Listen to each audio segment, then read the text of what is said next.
Assalamu alaikum. Hopefully, all of you people are fine and enjoying good health. Today, we will start our next chapter. First of all, before starting this lecture, we will discuss the organic nomenclature of different compounds which are used in organic chemistry. So, let's start our topic. The name of our topic is organic nomenclature. First, we will know about common or trivial system.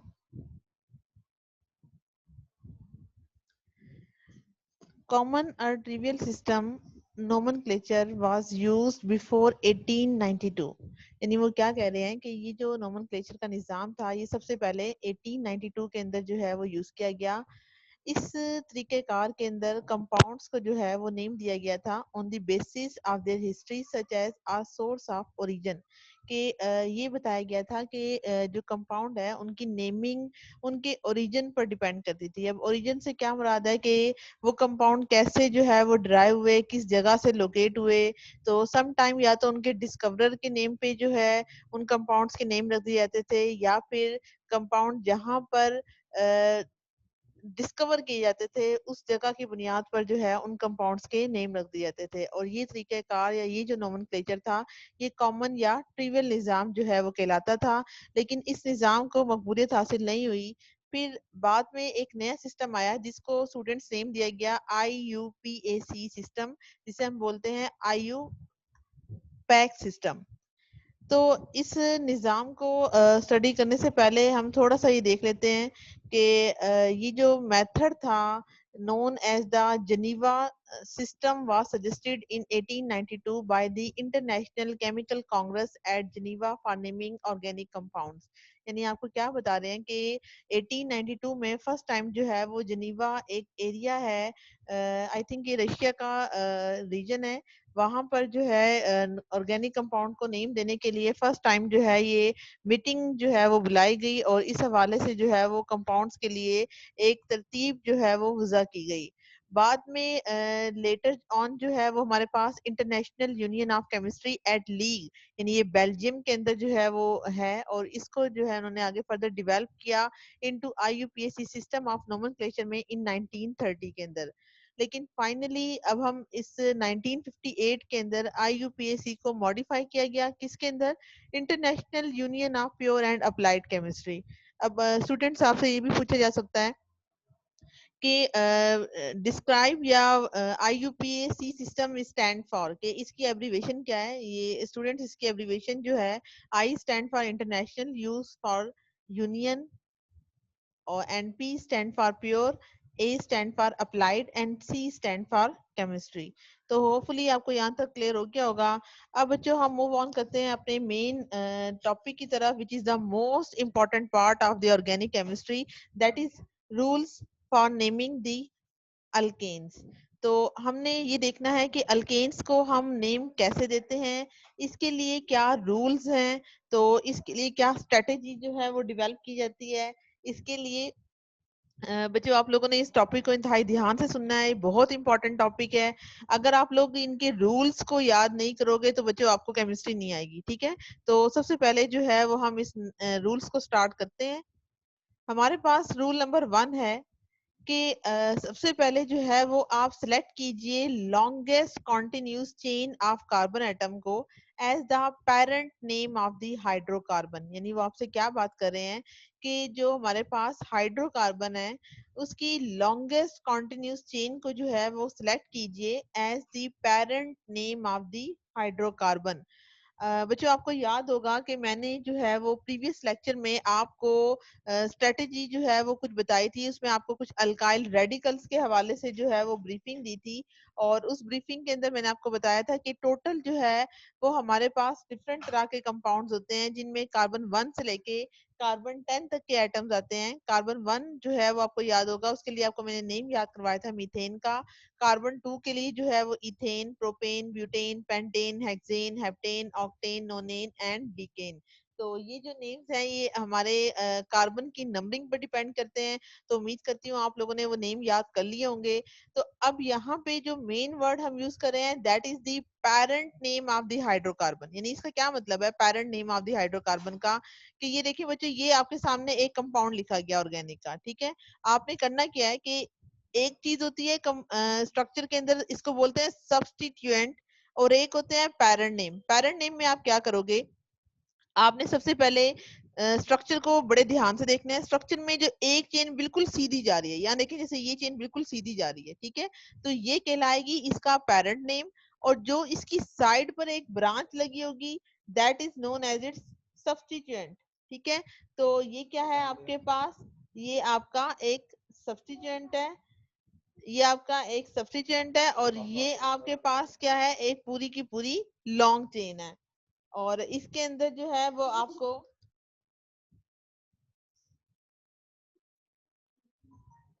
इसके अंदर जो है वो आपको ये बताया जा रहा है स्टूडेंट्स, कि इसके अंदर जो है वो आपके पास ये जो पेरेंट चेन है, पेरेंट में अब आप कार्बन काउंट कीजिए टोटल बच्चों कितने हैं, 1 carbon, 2 carbon, 3 carbon and 4 carbon, ठीक है।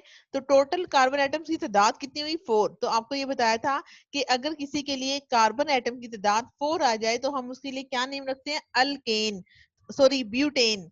तो चूंकि सारे बॉन्ड सिंगल हैं तो इसकी एंडिंग हम किस वर्ड से करते हैं, ए एन ई के साथ। इट मीन इस कंपाउंड का नेम क्या होगा, ब्यूटेन होगा। और जो चीज इसके ऊपर एज अ ब्रांच लगी होती है इसको बच्चों हम बोलते हैं सब्स्टिट्यूएंट। तो यहाँ पे है कि जब भी आपने कंपाउंड्स को नेम देना है तो first of all you will have to do the selection of the longest continuous chain of the carbon atom as the parent name of the hydrocarbon। अब आपको बहुत तरह की longest chain मिलेंगी, जरूरी नहीं है कि वो चेन हमेशा स्ट्रेट में हो, वो भी आप डिफरेंट एग्जांपल जब आप करेंगी तो फिर आपको आइडिया हो जाएगा। उसके बाद जो है यहाँ देखें, जैसे अभी आपको बताया कि इस कार्बन के अंदर जो सीधी चेन जा रही है वो टोटल कितनी जा रही है, 4। तो 4 की वजह से इस कंपाउंड का नेम हमने क्या रख दिया है, ब्यूटेन। इसके बाद बच्चों एक और एग्जांपल यहाँ देखिएगा। अब एक और चीज बच्चों आपको बता दूं, आज के लेक्चर में आपको थोड़ी सी बुक से थोड़ी सी वेरिएशन मिलेंगी, क्योंकि मैं आपको आज मुकम्मल रूल्स की तरफ लेके आना चाह रही हूँ। तो उसमें ज्यादा एग्जांपल्स करवाई जाएंगी जो कि आपकी बुक से थोड़ी सी डिफरेंट होंगी, सिर्फ इसलिए कि आपको जो है वो आइडिया हो जाए कि इस कंपाउंड का नेम क्या होगा। तो इस एग्जाम्पल में देखिए बच्चों, लॉन्गेस्ट चेन हमने सेलेक्ट करनी है, या तो अब देखिए यहाँ पे आपको मजीद कोई ब्रांचेस नजर नहीं आ रही तो यहाँ से सिलेक्शन कीजिए, 1 कार्बन, 2, 3, 4 एंड 5। तो टोटल कितनी कार्बन हुई बच्चों, 5। तो सेकंड रूल में आपने ये पढ़ना है कि एक तो आपने पेरेंट नेम के लिए पढ़ लिया कि अगर 5 होंगी तो इसका नेम क्या होगा, पेंटेन होगा। और अभी आपको बताया कि जो चीज इसके साइड पर लगी होती है that is known as the substituent. तो आपने जब भी नंबरिंग करनी है लॉन्गेस्ट चेन की तो हमेशा कोशिश ये करनी है इस सब्स्टिट्यूएंट को कम से कम नंबर मिले। तो इस सब्स्टिट्यूएंट को कम से कम नंबर मिलने के लिए आपने स्टूडेंट्स क्या करना है कि आया या तो आप नंबरिंग इस साइड से स्टार्ट करोगे, या सेकंड पॉसिबिलिटी क्या है कि आप इस नंबरिंग को यहाँ से स्टार्ट करोगे। तो बच्चों अगर आप यहाँ से स्टार्ट करते हो तो आप इस ब्रांच को नंबर देखिए, यहाँ से आपने किया तो इस ब्रांच को नंबर क्या मिल रहा है, नंबर 2। लेकिन अगर आप यहाँ से मूव ऑन करो तो यहाँ देखें 1, 2, 3 एंड 4। तो उस सूरत में इस सब्स्टिट्यूएंट को नंबर क्या मिल जाएगा, 4 मिल जाएगा। इट मीन यहाँ से नंबरिंग करना हमारे लिए ठीक नहीं है। क्यों ठीक नहीं है, क्योंकि रूल ये कहता है कि जो सब्स्टिट्यूएंट अटैच हो उस सब्स्टिट्यूएंट को मिनिमम नंबर या लोएस्ट पॉसिबल नंबर जो है वो मिलना चाहिए। तो इस तरह बच्चे इस कंपाउंड का नेम क्या होगा कि आपने इस सब्स्टिट्यूएंट जिस पोजीशन पे लगा होता है आपने उसकी पोजीशन भी बतानी होती है। तो ये किस पोजीशन में लगा है बच्चे, 2 पे। तो आप क्या करोगे, 2। और ये आपको बताया था कि जो सब्स्टिट्यूएंट होते हैं, सब्स्टिट्यूएंट के लिए अब आपने ये नहीं कहना मिस इसको 2 मीथेन क्यों नहीं बोला। तो बच्चों ये जो सब्स्टिट्यूएंट होते हैं उनके अंदर जो है वो इसको बोलते हैं अल्काइल ग्रुप्स। तो अल्काइल ग्रुप की आपको मैंने बताया था सब्स्टिट्यूएंट के लिए आपने YL के साथ इनकी एंडिंग करनी होती है। तो इट मीन इस कंपाउंड का नेम क्या होगा, 2 मिथाइल। सबसे पहले हम क्या करते हैं, सब्स्टिट्यूएंट को नेम देते हैं, और जो पेरेंट नेम होता है, parent name will be moved at the end of the hydrocarbon name.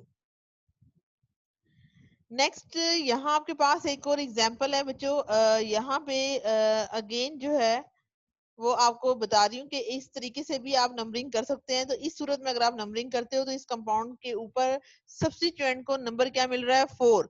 तो ये हमारे लिए ठीक नहीं है क्योंकि यहाँ पर इस कंपाउंड का नेम रॉन्ग हो जाएगा और इस सूरत में इस कंपाउंड का नेम होगा 4 मिथाइल पेंटेन। बट आपने अभी क्या देखा था कि आपने इस कंपाउंड के अंदर इस सब्स्टिट्यूएंट को यहाँ पे नंबर क्या मिल रहा है 2। तो फाइनली रूल हमारा क्या क्लियर हुआ। फर्स्ट रूल ने क्या कहा था कि लॉन्गेस्ट चेन सेलेक्ट करनी है। सेकंड रूल ने आपके लिए क्या बोला है कि जो सब्स्टिट्यूएंट है उसको मिनिमम या लोएस्ट पॉसिबल नंबर मिलना चाहिए और इस केस में इसका लोएस्ट पॉसिबल नंबर क्या है 2। लेकिन अगर आप यहाँ पे गलत तरीके से नंबरिंग करोगे तो फिर इस कंपाउंड का नेम 4 मिथाइल हो जाएगा और इस तरह से नंबरिंग कभी भी नहीं करनी क्योंकि यहाँ पे इस ब्रांच को नंबर क्या मिल रहा है 4 जो कि हमारे 2 नंबर से काफी दूर है। तो इसलिए ये नंबर इसका करेक्ट नहीं होगा।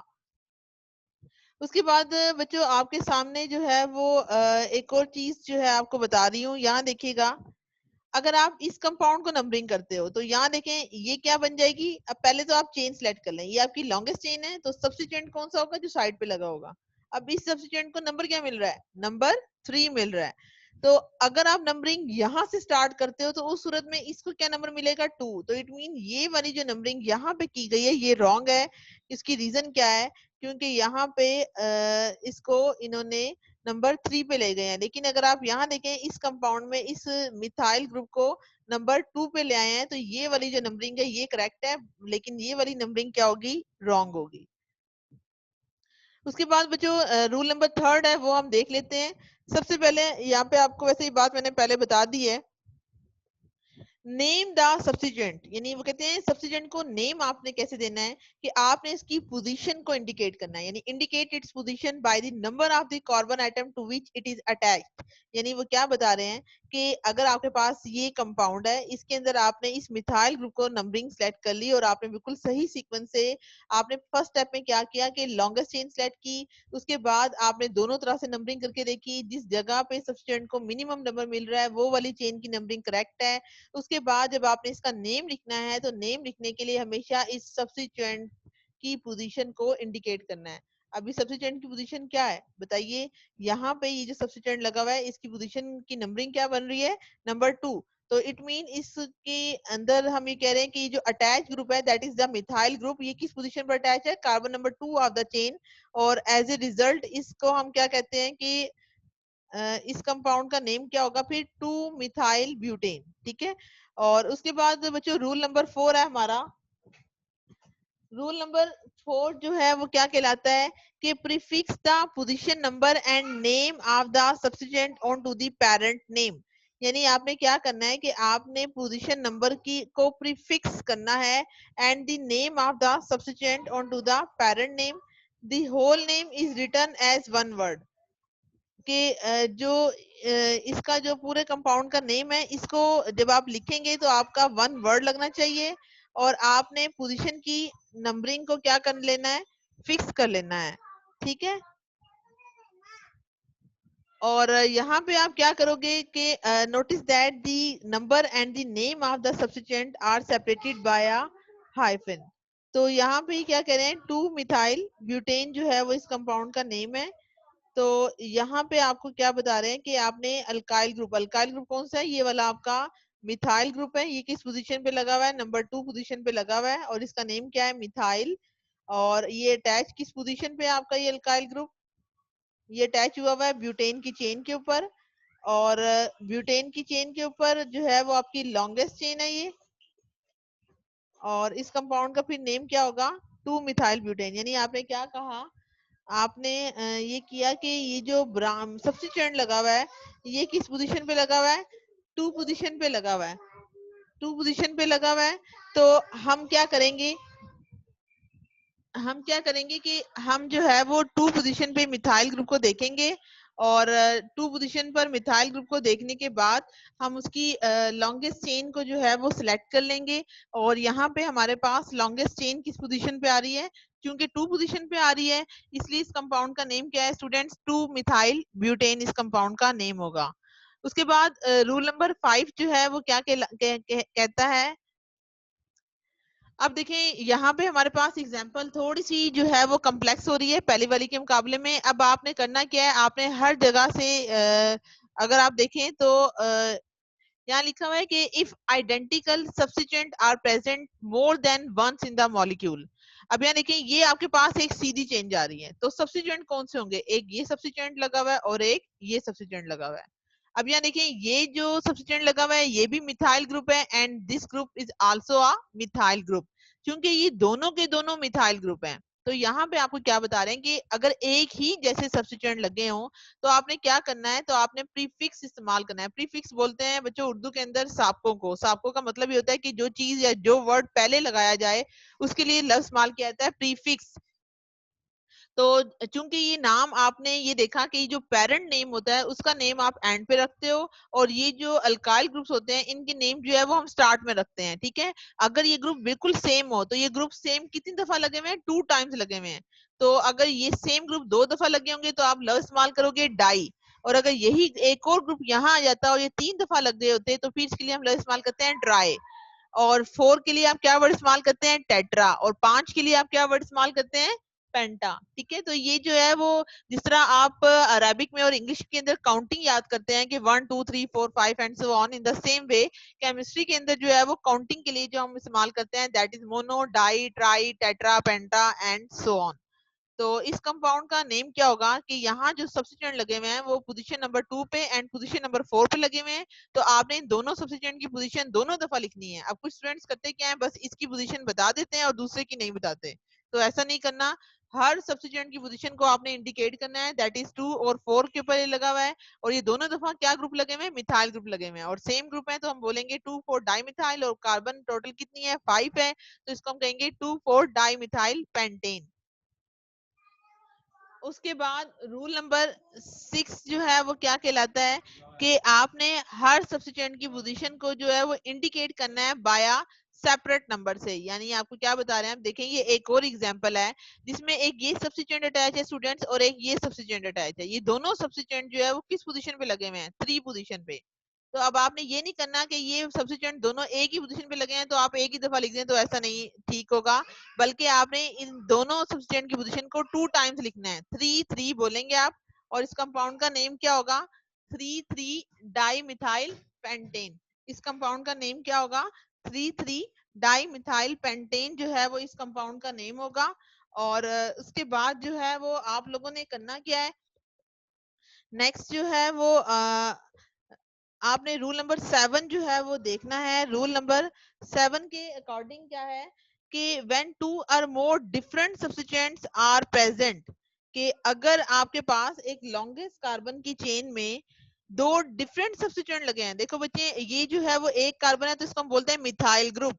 इसी तरह ये दूसरा सब्स्टिट्यूएंट है, अब ये मिथाइल नहीं है, 2 कार्बन आ जाएं तो इसके अंदर इसका नेम क्या होगा, इथाइल।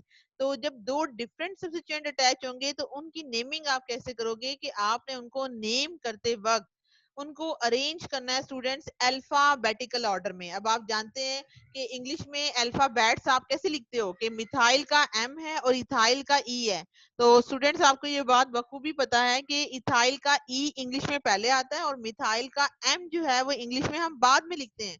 तो इसको बोलते हैं अल्फाबेटिकल नंबरिंग या अल्फाबेटिकल ऑर्डर। तो जब भी आप इस कंपाउंड को नेम देने लगोगे तो आप इसकी नंबरिंग कर लें, हर जगह से नंबरिंग करके देखें कि पहली बात आपने जो सब्स्टिट्यूएंट को नेम देना है तो सब्स्टिट्यूएंट की नेमिंग जो है वो आप इस तरह से करोगे कि आपने इसको जो है वो इस तरह से आप लोग करोगे कि आपने इसकी सब्स्टिट्यूएंट को मिनिमम नंबर जो है वो देना होगा, और मिनिमम नंबर देते वक्त जो है वो आपने इनकी नेमिंग का ध्यान रखना है। तो इस कंपाउंड का नेम क्या होगा कि ये ग्रुप जो है वो इथाइल है, ये किस पोजीशन पे लगा है, 5 पोजीशन पे लगा है। और ये ग्रुप जो है वो मिथाइल है, ये किस पोजीशन पे लगा है, ये जो है वो आपके पास 3 पोजीशन पे लगा है। लेकिन चूंकि आप इसको पहले नहीं लिख सकते क्योंकि इथाइल का ई पहले आता है और मिथाइल का एम बाद में आता है, तो आपने अल्फाबेटिकल के अकॉर्डिंग चलना है। तो इथाइल ग्रुप 5 इथाइल 3 मिथाइल, और ये ग्रुप क्या होगा आपके पास 8 कार्बन है, तो ये टोटल कहलाता है ऑक्टेन। तो यहाँ पे जो है वो एक और आपके पास कंपाउंड है, तो ये कंपाउंड आपका कहलाएगा 4 मिथाइल हेप्टेन। तो कुछ गाइडलाइन जो है वो हम देख लेते हैं step by step to write the IUPAC name from the structural formula. Step 1 में आपने क्या पढ़ा था कि सबसे पहले आपने लॉन्गेस्ट चेन को आइडेंटिफाई करना है, ठीक है। उसके बाद आपने क्या करना है कि जो लॉन्गेस्ट चेन है वो उसके अंदर टोटल कितनी कार्बन आ रही है 7, और जब भी 7 होंगी तो इसका नेम क्या होगा, हेप्टेन होगा, ठीक है। और स्टेप 2 में आपने क्या पढ़ा था कि चेन को आपने नंबरिंग देनी है। तो जब आप यहाँ से नंबरिंग दोगे तो आपके पास देखें इस ग्रुप को नंबर क्या मिल रहा है, नंबर 2। लेकिन अगर आप इसको दूसरी साइड से जो है नंबरिंग करते हैं तो वहां पे अल्काइल ग्रुप को लॉन्गेस्ट नंबर मिल जाता है, जो कि करेक्ट ऑर्डर नहीं होता, और ये वाला ऑर्डर इसका क्या है, बिल्कुल करेक्ट है। स्टेप नंबर 3 में आपने क्या करना है कि आपने डायरेक्शन देखनी है इनकी। तो आपने डायरेक्शन आप नंबरिंग में देखा कि ये दोनों मिथाइल ग्रुप 2 और 3 पोजीशन पे लगे हैं, और ये इथाइल ग्रुप किस पोजीशन पे लगा है, 4 पर लगा है। लेकिन आपने जो है वो अल्फाबेटिकल ऑर्डर का ध्यान रखना है, और आपने रेडिकल्स को आइडेंटिफाई करना है कि दो मिथाइल ग्रुप कार्बन नंबर 2 और कार्बन नंबर 3 पे लगे हैं, और जबकि इथाइल ग्रुप आपका कार्बन नंबर 4 पे लगा हुआ है, ठीक है। तो आपने क्या किया कि 2,3 डाई मिथाइल होगा, 4 पर 4 इथाइल होगा, और फिर क्या होगा, हेप्टेन होगा। तो जब आपको इसका आईयूपीएसी नेम लिखने के लिए बोला जाएगा तो इस कंपाउंड का आईयूपीएसी नेम क्या होगा, 4 इथाइल 2,3 डाई मिथाइल हेप्टेन, ठीक है। तो हमेशा बच्चों याद रखिएगा कि नंबरिंग हमेशा आपने सेपरेट करनी है from each other by commas. यानी आपने क्या देख रहे हो, ये देखें, यहाँ पे देखें, अगर दो नंबर हो ना, दो डिजिट्स आ रहे हैं, तो दो डिजिट्स को सेपरेट करने के लिए आपने कॉमा लगाना है। डिजिट को इंग्लिश के वर्ड से सेपरेट करने के लिए आपने जो छोटी सी डैश होती है, इसे इंग्लिश में बोलते हैं हाइफन, ये लगाना है, ठीक है। तो आपने भी क्या देखा कि नंबर्स को हमेशा हम कॉमा से सेपरेट करते हैं, और नंबर्स को नेम से हम हाइफन के जरिए जो है वो सेपरेट करते हैं। प्रीफिक्स जो होती है डाई ट्राई टेट्रा, उनको आपने अल्फाबेटिकल में नहीं लेके आना, सिर्फ नेम को लेकर आना है, that is methyl, ethyl, propyl and so on. तो आपके पास जो है वो बच्चों स्ट्रक्चर फार्मूलाज हैं, ये आप लोगों ने लिखने हैं, और इनके स्ट्रक्चर्स जो हैं वो आपने ड्रॉ करने हैं। तो ये जो है वो आपने इसका स्ट्रक्चर जो है वो आपको लिखने के लिए बोला जा रहा है। सॉरी, इसको दोबारा देख लेते हैं। ये आपके सामने है कि ये आपको नेम भी आ सकता है, और इससे आपने स्ट्रक्चर ड्रॉ करना है। तो सबसे पहले बच्चों आप इसका पैरेंट नेम देखें, डिकेन जो है वो कार्बन नंबर 10 को इंडिकेट करता है। तो आप फर्स्ट स्टेप में क्या करोगे, आप हमेशा पहले डिकेन का स्ट्रक्चर जो है वो एज इट इज इसी सीक्वेंस से ड्रॉ कर लोगे, कार्बन की वैलेंसी 4 रखिएगा। स्टेप नंबर 2 में आप क्या करोगे कि आपने अटैच करने हैं दो ethyl group at carbon number 3 के ऊपर लाके, और इसी तरह जो है वो आपने नेक्स्ट स्टेप में क्या करना है कि आपने मिथाइल ग्रुप को कार्बन नंबर 5 की पोजीशन पर ले आना है, ठीक है। तो जैसे ही कार्बन नंबर 5 की पोजीशन पर मिथाइल ग्रुप आ जाएगा, तो इस तरह से आप इसका स्केलेटन जो है वो ड्रॉ कर लोगे, और हाइड्रोजन जो है वो आपने सप्लाई कर देना है, और इस तरह से करनी है कि हर कार्बन के आपने 4 बॉन्ड पूरे करने हैं। जिस कार्बन के भी बॉन्ड 4 से ज्यादा हुए बच्चों, वहां पे वैलेंसी आप खराब कर दोगे। तो यहाँ पे देखें, इस कार्बन के 2 बॉन्ड हाइड्रोजन से है, 2 बॉन्ड इधर है, ठीक है। इसी तरह हर कार्बन के आपको डिफरेंट बॉन्ड्स जो हैं वो मिलते हैं। इसी तरह 2,3 डाई मिथाइल हेक्सेन का ये कंपाउंड है। इसी तरह आप इसका स्ट्रक्चर इस तरह से ड्रॉ कर सकते हैं।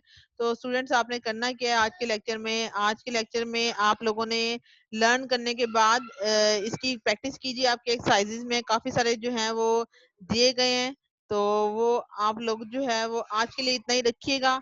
इंशाल्लाह बाकी जो लेक्चर है वो आपको मैं कल मजीद आपकी बुक की एग्जांपल डाल दूंगी। तो कोशिश करें आप लोग अपनी अल्केन वाली जो एक्सरसाइज है उसके अंदर जो है वो स्ट्रक्चरल फार्मूलाज की प्रैक्टिस कीजिए। तो आपको यहाँ तक आएगा। अगर इस हवाले से आपके माइंड में कोई क्वेश्चन है तो स्टूडेंट्स मोस्ट वेलकम, आप कर सकते हैं। ओके जी, अल्लाह हाफिज।